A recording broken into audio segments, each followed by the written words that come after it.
ကန်ကောင်းမှုကြောင့်အတိတ်ကောင်းမှုကြောင့်လူဖြစ်လာပြန်တော့လေတတိဘဝကိုရောက်ရွှေလင်းမန်းနဲ့အချင်းစီမင်းသွေးပမာရွှေရောင်တောင်း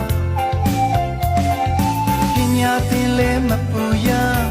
မြေတပန်းလာသူတရား